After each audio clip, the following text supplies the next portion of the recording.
মহান আল্লাহ পাক আপনাকে যতটুকু দিয়েছে ঠিক ততটুকুর মধ্যেই সবসময় খুশি থাকা উচিত। আল্লাহ তাআলা যাকে যা দেন তা বুঝে শুনেই তার বান্দাদেরকে দিয়ে থাকেন। আসসালামু আলাইকুম। সবাইকে নতুন আরেকটি লাইফস্টাইল ব্লগ ভিডিও দেখার আমন্ত্রণ জানাচ্ছি। কেমন আছেন আমার প্রিয় আপু ভাইয়ারা? আশা রাখছি যে যেখান থেকে আজকে আমার নতুন আরেকটি লাইফস্টাইল ব্লগ ভিডিও দেখছেন, আল্লাহর অশেষ রহমতে সবাই বেশ ভালো আছেন। আমি বিথি, আলহামদুলিল্লাহ আমিও খুব ভালো আছি পরিবার পরিজন নিয়ে। আলহামদুলিল্লাহ বলে ভালো আছি কথাটি সত্যি খুব সুন্দর করে বলে দিলাম। সত্যিকার অর্থে গতকাল রাতে থেকে আমি কিন্তু একটুও ভালো নাই। প্রচণ্ড মাথা ব্যথা, প্রেশারটা একেবারে নেমে গিয়েছে।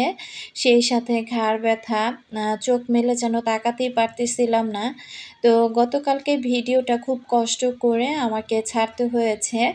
মোবাইলের দিকে বা টিভির দিকে কোনোভাবে কিন্তু চোখটা দিতে পারতেছিলাম না। আসলে অতিরিক্ত কথা বলার কারণে কিন্তু আসলে এই সমস্যাটা হয়েছে। আর দেখা যায় কি পরবর্তীতে একেবারে সবার সাথে কথা শেষ করে ফোনটা বন্ধ করে এরপর কিন্তু আমি ২ টা ঘুমের ওষুধ খেয়েছি। খেয়ে এরপর কিন্তু আমি ঘুমিয়েছি। তো আসলে পারিবারিক আ কথাগুলো যখন বলা হয় আর তার মধ্যে যদি কোনো টেনশন বার্তা কথাবার্তা থাকে, তাহলে আমার অবস্থা একেবারেই খারাপ হয়ে যায়। আমি আসলে কোনো টেনশন করতে পারি না কোনো বিষয় নিয়ে। দেখা যায় যেকোনো একটা বিষয় নিয়ে আমি যদি একটু টেনশন করি, তাহলে সাথে, সাথে প্রেশারটা নেমে যাবে। আর দেখা যায় প্রচণ্ড পরিমাণে ঘাড় ব্যথা, মাথা ব্যথা হতেই থাকবে। তো যাই হোক, আ এখানে তো কাজ করতেই হবে। একটা দিন যদি তার মধ্যে ভিডিও আপলোড না করি, চ্যানেলের অবস্থা কিন্তু একেবারে খারাপ হয়ে যায়। কি যে একটা মহা যন্ত্রণার মধ্যে পড়েছি। আগে যদি জানতাম যে প্রতিদিনের লাইফস্টাইল ব্লগ ভিডিওতে প্রতিদিন যদি এভাবে শেয়ার না করে যদি সপ্তাহে একটা ভিডিও শেয়ার করতাম, তাহলে হয়তো ভালো হতো। আসলে ইউটিউবের কোনো কিছু না জেনে শুনে বুঝে ইউটিউবে পা রেখে কাজ করা শুরু করেছি। এখন তো আল্লাহর রহমতে অনেক কিছু বুঝেছি, অনেক টা জেনেছি। তো আসলে এমন একটা অবস্থা হয়েছে আমার, তো এখন দেখা যায় একটা দিন যদি কোনো কারণবশত আমি ভিডিও না দিতে পারি, তাহলে কিন্তু চ্যানেলটা একেবারেই ডাউন হয়ে যায়। তো যে সকল আপুরা ইউটিউবে কাজ করেন তারা তো জানেনই ইউটিউব সম্বন্ধে। আর যারা কাজ করেন না তারা আসলে এই বিষয়গুলো বুঝবেন না। তো যাই হোক ভালোবাসার একটা জায়গা। সবাই আমাকে পছন্দ করেন আমার কাজকর্ম দেখে। তো সেখান থেকে নিজেরও ভালো লাগে কাজ করতে, ভিডিও শুট করতে। তো কষ্ট করে হলেও আসলে আজকে ভয়েসটা ওভার করছি। তো তার আগে দেখা যায় ২ টা স্যালাইন খেয়ে নিয়েছি। মাথা প্রচণ্ড ব্যথা করতেছিল ওষুধ খেয়ে। এরপর যখন একটু শরীরটা ভালো লাগতেছে, এরপর আরকি ভিডিওতে ভয়েসটা দিতে বসেছি। দেখতে, দেখতে একেবারে পবিত্র শবে বরাত চলেই আসছে। আমার খুব ইচ্ছে ছিল যে এবার শবে বরাতে আমি মোটামুটি আ কিছু আয়োজন করব। বাচ্চাদের জন্য কিছু ভালো-মন্দ রান্নাবান্না করব। তবে এখন যে অবস্থা দেখতে পাচ্ছি নিজের শরীরের কন্ডিশন আর তার উপরে দেখা যায় পারিবারিক এত কথাবার্তা। তো সবকিছু মিলিয়ে আসলে শবে বরাতে কি করতে পারবো আমি জানি না। তো কিছু বাজার-ঘাটও করতে হবে। বাজারগুলো আমি ওইভাবে করতে পারি নাই। তো বাজারটাও করে নিব। আর এদিক থেকে দেখেন জানালাটা আমি দেখতে পেলেন যে কি পরিমাণে ধুলা পড়েছে। তো এই জানালাটা আমি তো রেগুলার এভাবে পরিষ্কার করতে পারি না। এটা কিন্তু সপ্তাহে ১ বার অন্তত এভাবে আমি পরিষ্কার করে নেওয়ার চেষ্টা করি। আর বেশিরভাগ অর্থে জানালাটা কিন্তু আমি লাগিয়ে রাখি। একেবারে যেহেতু রাস্তার পাশে। এটা পরিষ্কার করেও লাভ নাই। এই যে আজকে পরিষ্কার করলাম, কালকে দেখব যে আবার সেই ধুলাবালি দিয়ে ভরে আছে। তো তারপরেও কি আর করা, মন মানতেছিল না। আর ওই যে অপরিষ্কার থাকতে পারি না। এটা হচ্ছে বড় একটা কথা।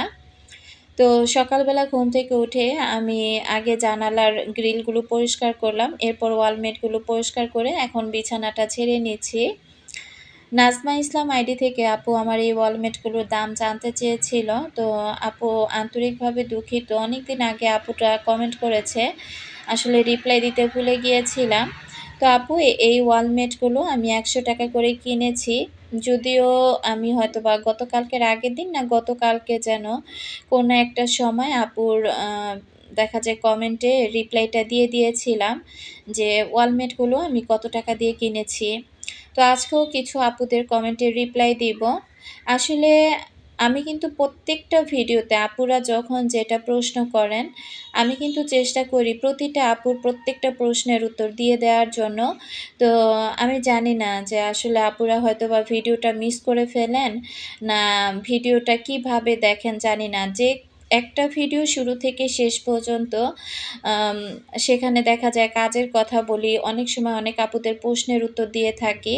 তো আমি গত ভিডিওতেও কিন্তু আমি আ একজন আপুর প্রশ্নের উত্তর দিয়েছি আমার ওয়াশিং মেশিন নিয়ে। তো আপুটা দেখলাম যে আবারও কমেন্ট করেছে যে, "আপু তুমি তো ওয়াশিং মেশিনের দামটা বললে না।" আমি কিন্তু অলরেডি আমি ভিডিওতে বলে দিয়েছিলাম আমার ওয়াশিং মেশিনটা আমি কত টাকা দিয়ে কিনেছি। তো আপু হয়তোবা আমার ওই কথাটা হয়তোবা খেয়াল করেন নাই বা শুনতে পান নাই।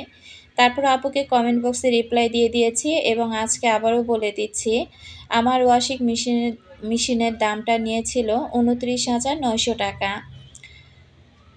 আমি আমার প্রত্যেকটা আপুদেরকে বলব যে প্লিজ আপনারা কেউ ভিডিও স্কিপ করবেন না, ভিডিও টেনে, টেনে দেখবেন না। তাহলে দেখা যায় কি অনেক সময় অনেক আপুরা প্রশ্ন করেন, এটা সেটা জানতে চান। আমি যতটুকু জানি তো ততটুকুর মধ্যে আমি আপনাদেরকে বলে দেওয়ার চেষ্টা করি। সেখানে যদি আপনারা ভিডিও টেনে হিচড়ে দেখেন, দেখা যায় অনেক সময় অনেক কথা শুনতে পান না। আর পরবর্তীতে এসে আবার একটা কমেন্ট করেন। তো এই কারণে আরকি আপুদেরকে বলে দিলাম। আর এদিক থেকে দেখেন যে আমি কিন্তু ড্রেসিং টেবিলটার উপরে এই যে বক্সগুলো, এটা আজকে গুছিয়েছি ২ দিন পর আবার এলোমেলো হয়ে যাবে। আসলে আমি যেভাবে গুছিয়ে রাখি এটা এভাবে গুছানো থাকে না। দেখা যায় ২ মেয়ে আর তার বাবা এই ৩ টা মানুষ মিলে এই জায়গার জিনিসগুলো সব এলোমেলো করে ফেলে। তো আমি রাখি একভাবে, তারা রাখে আরেকভাবে। আর বিশেষ করে বড়জন, বড়জন তো বড়জনের কথা বলে আসলে লাভ নাই। আ দেখা যায় সে গুছানো জিনিসকে অগুছালো করতে বেশি পছন্দ করে। আর যেটা অগুছালো থাকে সেটা তো হাত দিয়ে ধরে মোটেও ঠিকঠাক মতো গুছিয়ে রাখবে না। তো দেখা যায় মাঝে, মাঝে রাগ উঠে গেলে মেয়েকে কিন্তু প্রচণ্ড পরিমাণে রাগ করি বা একটু বকাশকা দেই। দেখা যায় তাতেও না কোনো লাভ হয় না। তাতে আরো বিপরীত হয়, আরো বেশি করে এলোমেলো করে রেখে দেয়। তো কি আর করা? একটা সময় হয়তোবা যখন বয়স হবে, বুঝবে। তো তখন কিন্তু দেখা যায় যে নিজের সংসারে গেলে তখন আমার চাইতেও হয়তোবা সুন্দর করে কাজ করে রাখবে। তো আমার ছোট মেয়েটা কিন্তু এমন না। ও আসলে অন্যরকম। ও দেখা যায় আমার মতো। ও জবার থেকেও যদি অনেক ছোট, তারপরেও সব জিনিস খুব সুন্দর মতো আমার মতো করে আরকি গুছিয়ে রাখবে। আর বড়জন তো বড় হয়েও এই কাজগুলো করতে চাইবে না। তো আমি কিন্তু দেখেন ড্রেসিং টেবিলটা খুব সুন্দর করে একদম সবকিছু আবার আগের মতো গুছিয়ে নিলাম। কিছু পাতা মরে গিয়েছিল, সে পাতাগুলো দেখা যায় লাল, লাল হয়ে গিয়েছিল, সে পাতাগুলো ফেলে দিলাম।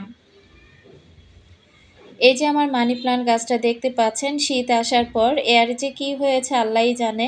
তো এত সুন্দর করে পানি-ঠানি দিয়ে যত্ন করার পরও এই গাছের পাতাগুলো কিন্তু বেশিরভাগ মরে গিয়েছে। আমার মনে হয় কি এই মানি প্লান্ট গাছটা খুবই সেনসিটিভ একটা গাছ। আসলে একে অতিরিক্ত পানিও দেওয়া যায় না, আবার অতিরিক্ত রোদেও রাখা যায় না। একে খুব আদর সোহাগ করে এরপর আরকি লালন-পালন করতে হয়। তো আজকে আর ডালপালাগুলো কেটে দিলাম না। দেখলাম নতুন, নতুন পাতা গজাচ্ছে। আর যে পাতাগুলো মরে যাচ্ছে, সে পাতাগুলো আমি এই তো এক, এক করে ফেলে দিচ্ছি। আমি আমার প্রতিটা আপু ভাইয়াদেরকে রিকোয়েস্ট করব, যারা ভিডিওটি ক্লিক করে পর্যন্ত আমার সাথে আছেন, এখনও পর্যন্ত একটি লাইক দেননি, প্লিজ একটি লাইক দিয়ে ভিডিওটি কন্টিনিউ করবেন।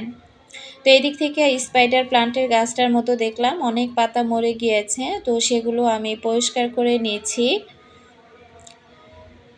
আসলে ভিডিওতে একটানা ভয়েস দিতে গেলে মাঝে, মাঝে কিন্তু খুব কষ্ট হয়ে যায়। তো কি আর করা, মিউজিকও ভয়ে দিতে পারি না। কারণ মিউজিক দিলে দেখা যায় কপিরাইট আসে। একেবারে আমার চ্যানেল খোলার পর আমি কিন্তু অনেক মিউজিক আমি ভিডিওতে এড করেছিলাম। আমি কিন্তু আমার পুরাতন ভিডিওগুলোতে মিউজিক এড করেছিলাম। তখন দেখলাম যে কিছুদিন পর পরই কপিরাইট চলে আসে। তো এই কপিরাইটের ভয়ে কিন্তু মিউজিকও আমি দেই না। দেখা যায় অনেক ভিডিওতে ১ দিন ২ দিনের মধ্যে কপিরাইট আসে। আবার কিছু, কিছু ভিডিওতে মাস হয়ে যায়, ২ মাস, ৪ মাস। এরপর কিন্তু কপিরাইট চলে আসে। তো যাই হোক, এরপর থেকে আমি আর ভিডিওতে কোনো মিউজিকই অ্যাড করি না। তো জগার আব্বু আরকি নিষেধ করল যে, "দরকার নাই। এই মিউজিকগুলা নাকি বলে দেখা যায় যে আজকে হয়তো ফ্রি মিউজিক হিসেবে আছে, কিছুদিন পর যারা মিউজিকগুলা অ্যাড করে তারা নাকি আরকি বিক্রি করে দেয়। তো ওই চ্যানেলটা যখন তারা মিউজিকের চ্যানেলটা বিক্রি করে দেয়, যখন আরেকজন টাকা দিয়ে কিনে নেয়, সে যখন দেখে ওই মিউজিকগুলা কোনো ভিডিওর মধ্যে আছে, তখন কিন্তু দেখা যায় যে কপিরাইটটা দিয়ে দেয়। তো এই কারণে কিন্তু সেই ভয়ে থেকে আর কোনো মিউজিকই আমি ব্যবহার করি না। এই কারণে একটানা কথা বলতে গেলেও ভয় হয়। আবার এক্কেবারে চুপ করেও থাকতে পারি না। তখন আবার আমার আপুদের কাছেও আমার কথাগুলো শুনতে ভালো লাগবে না। তো দেখেন আমি সুন্দর করে বারান্দাটা ঝাড়ু দিয়ে নিলাম। বারান্দাটা আরকি মুছে নিব। আজকে দুপুরে কোনো রান্না-বান্না নাই। তো রান্নাটা রাতের বেলা করব। তো চিন্তা করলাম যে বারান্দাটা পরিষ্কার করে এই গ্রিলটা দিয়ে আরকি এই হ্যাঙ্গিং র‍্যাকটার মধ্যে আজকে এই বারান্দাতে কিছু টব আমি রাখবো। তো বারান্দার মধ্যে হাত দিলে কিন্তু অনেকটা সময় চলে যায়। তো যাই হোক আমি ওটা লাগিয়ে গাছগুলো ওখানে রেখে এসে এই যে ওয়াশিং মেশিন আমি কি দিয়ে পরিষ্কার করেছি সেই জিনিসটা দেখিয়ে দিচ্ছি।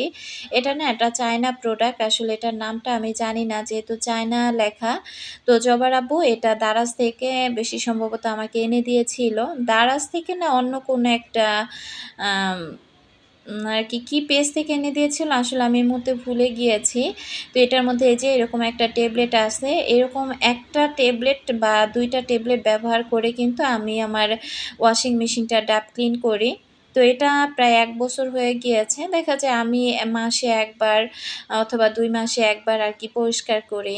আসিফ কাদির আইডি থেকে যে আপুটা কমেন্ট করেছিল, আশা করছি আপু উত্তরটা পেয়ে গিয়েছেন। আর এদিকে দেখেন মিনারা লাইফস্টাইল থেকে আ সরি সফট ইটিসি আইডি থেকে আপু জানতে চেয়েছিল, আপু মিনি রাইস কুকারটা কিভাবে বাড়ানো কমানো যায় একটু বলে দিবা?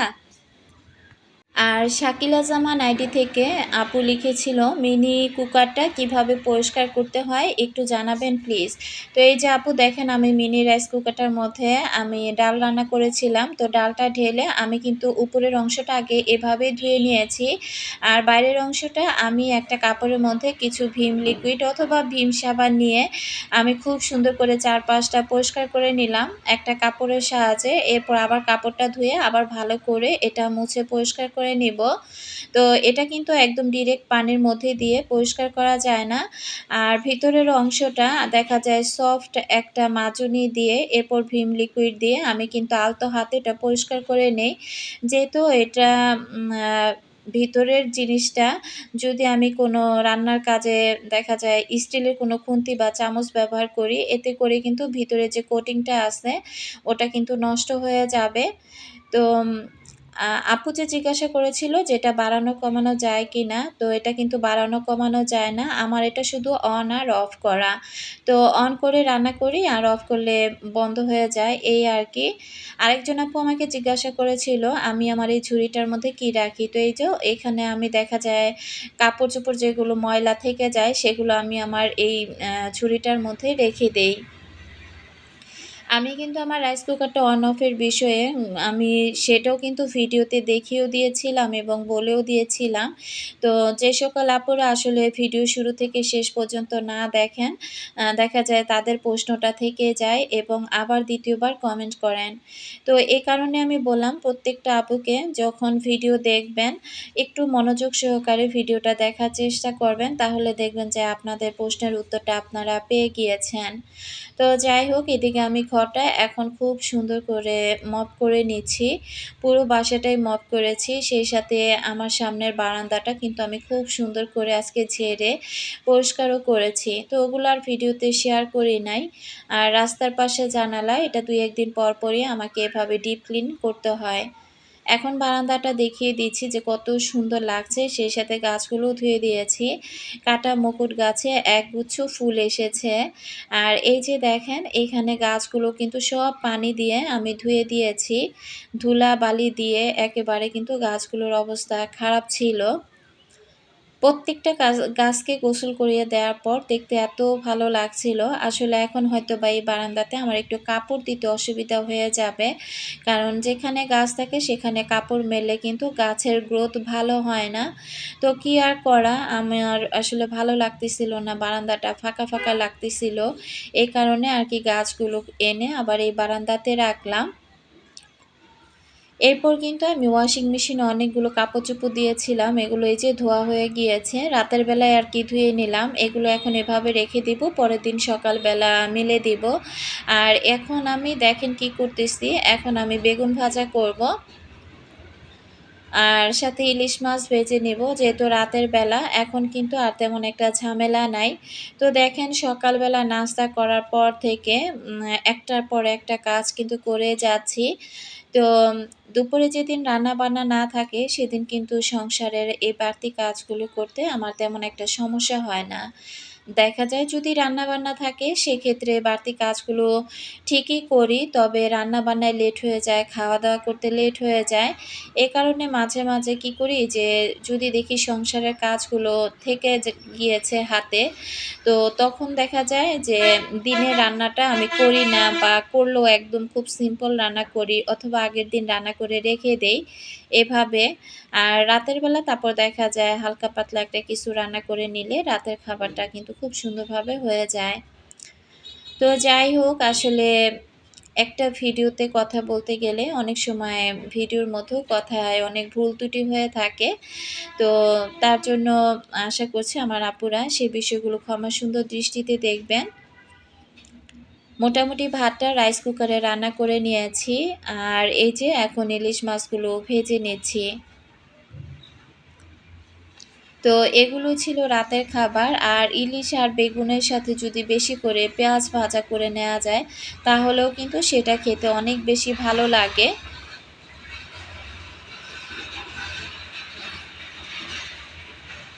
আমরা মেয়েরা যত কাজই করি না কেন, দিন শেষে রান্নাঘরে আসতেই হবে, রান্নাবান্নাগুলো কিন্তু করতেই হবে। তো এই তো আমার পেঁয়াজটা ভেজে নিলে এখন আমার রান্নাটা শেষ। আর তার সাথে মনে হলো জবার আব্বুর জন্য ২ টা শুকনা মরিচ ভাজি। তো এই তো আজকের মতো বিদায় নিলাম। আল্লাহ হাফেজ।